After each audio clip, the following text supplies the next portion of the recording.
showing up. We're not seeing any rain just yet, but we could see some updated radar. Clouds and radar is going to show us exactly why. We're seeing these clouds move up towards western Massachusetts through upstate New York. Thankfully, we're only seeing storms right now in the Atlantic just south of New England, but taking a closer look, we could expect those showers to move upwards towards western Massachusetts a little later this evening. But thankfully, for this morning and the afternoon, it's going to stay relatively dry. Highs between 76 and 80 today. Bit of a sun cloud mix throughout most of the day as we get towards the evening. Those showers are going to come a lot later in the day. We can expect those later than 8 p.m. tonight. Lows are going to be between 66 and 70, warm for low temperatures around this time. Take a look at our daycast though.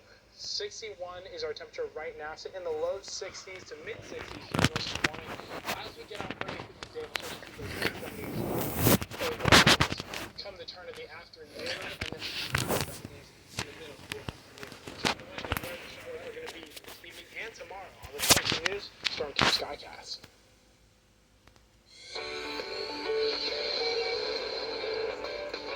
Longmeadow Public Schools students returned Odd. kicking off another year back to normal.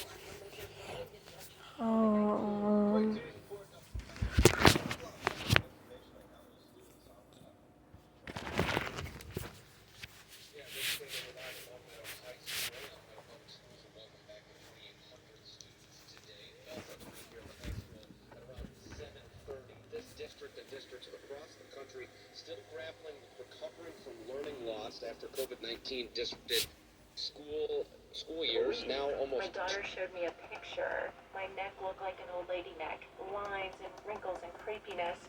Since using Crepey Race, the skin on my neck looks airbrushed.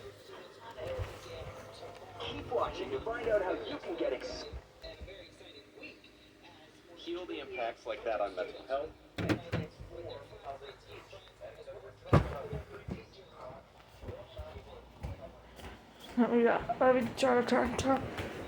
Let me turn on my MacBook must be the other one. WBIT, let me get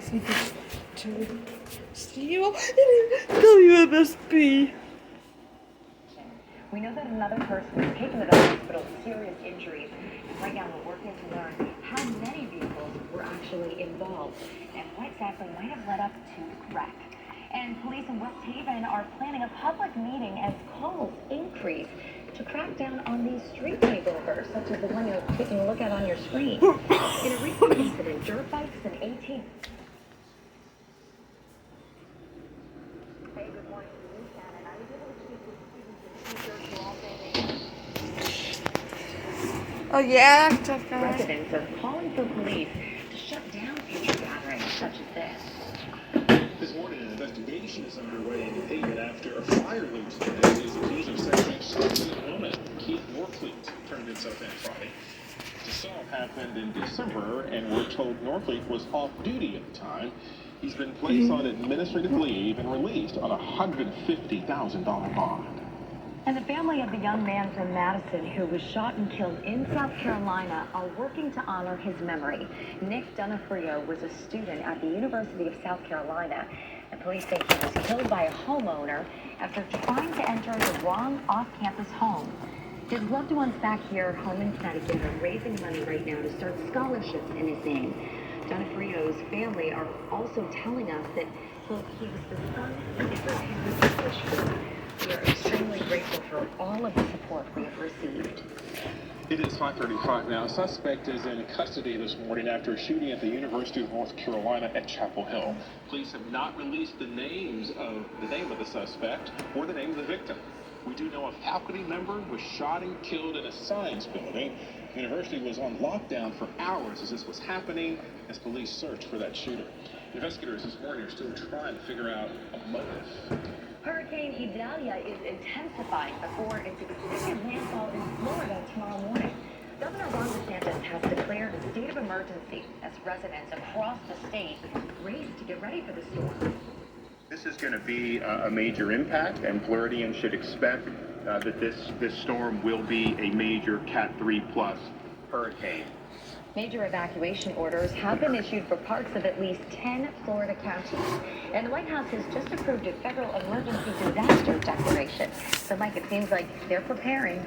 Oh, and there is certainly a lot to prepare for, and we, of course, will have much more on what's going on in the tropics coming up in the First Alert 7 Day. But first, we wanted to talk about what's going on across Connecticut this morning. Visibility remains good right now, lots of 10s on this map. And for the remainder of the day, especially away from the shoreline, we're expecting clouds to increase with temperatures inland topping out the upper 70s along the shore, likely in the mid-70s. That's what we got here.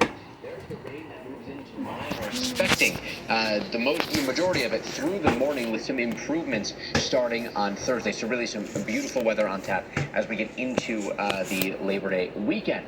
Before we talk more about weather, Caitlin Francis has a look at the airports across the state. And Kate, we're already hearing reports of closures from some of the airports in Florida.